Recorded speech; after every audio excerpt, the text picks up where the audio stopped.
In this video, I'm going to show you guys how I painted a small Vegeta painting.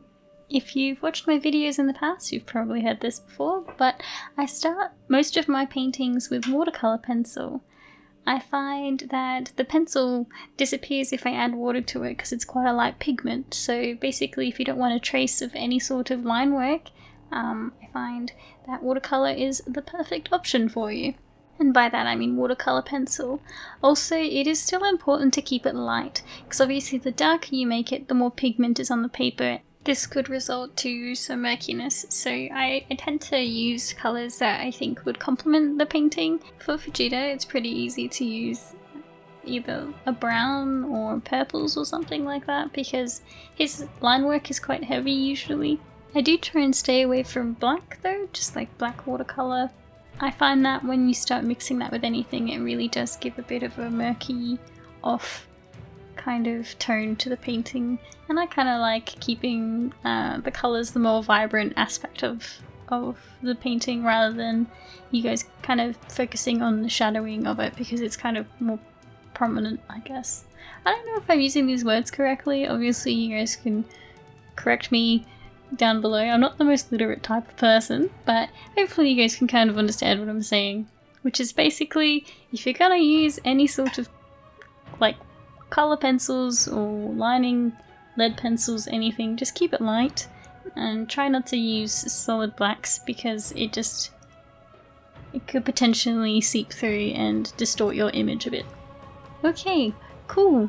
Now that I've tried to explain something, hopefully it made sense, we can move on to the next step.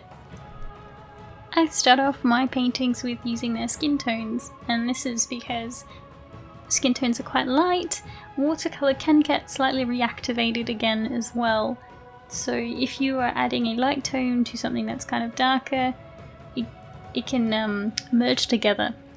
When I do these voiceovers, moving my hands, and it just doesn't make much sense because you guys can't see it, but you could probably maybe hear some weird noises in the background.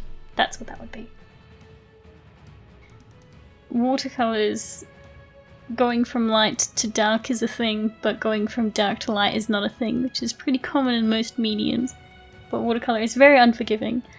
Also, the darker tones that you do add to it will make the colour a lot less vibrant, so even though it might look quite dark to you right now, this could be the skin tone or any other features of your character or painting, it might actually come out a lot lighter when you do add darker colours on top of it. So don't be afraid to go a couple of shades darker than what you initially expected, or if your skin tone isn't coming out the particular complexion that you're after.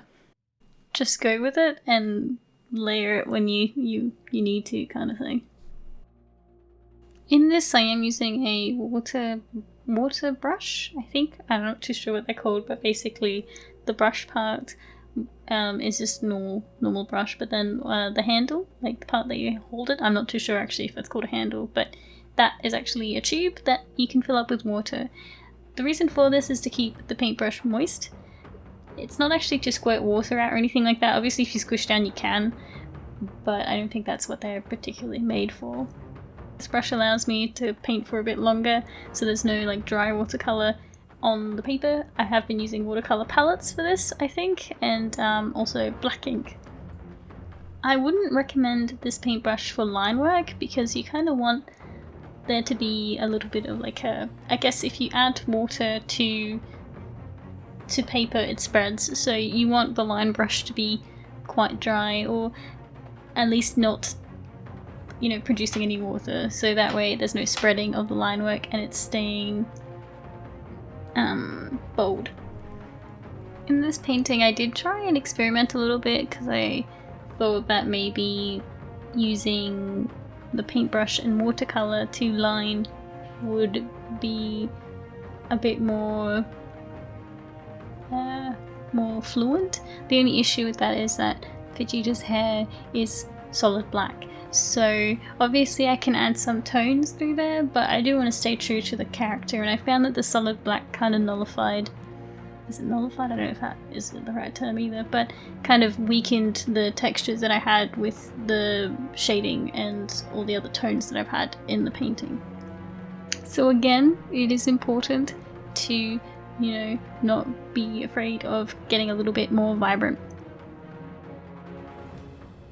I decided that this painting had a bit too much fine line work for me to really be comfortable trying to paint it with the watercolor. I also didn't have the right brushes for this. So because of that, I couldn't really get the fine details with paintbrush, and I needed to move over to a pen. I think I just used some random black pen liner. I think I bought the pack for like $5 or something like that. So yeah, but I think it did the trick, and I'm really happy with how it turned out. The reason I tape down my watercolor paintings sometimes is because I find that they warp if I don't use paper that's particularly used for watercolor. And in this case it was a gift. One of my friends got me some paper, so I've just been testing it out for a little bit. I do like it, and I find that low tack tape tends to not tear it too much, but you still have to be quite careful. I've really been enjoying painting these little scenes, so yes, for the next upcoming couple of weeks, probably months, you will be seeing some of these kind of paintings appear on my socials. So a huge thank you again to everyone that has been supporting me whilst I've been experimenting with all this kind of stuff. Woo, words me. Thank you. It's been really fun to do this, so hopefully I'll see you guys whilst I'm live, or hopefully next video. Thank you again to my Patreon supporters. You guys are amazing. I will continue doing my thing.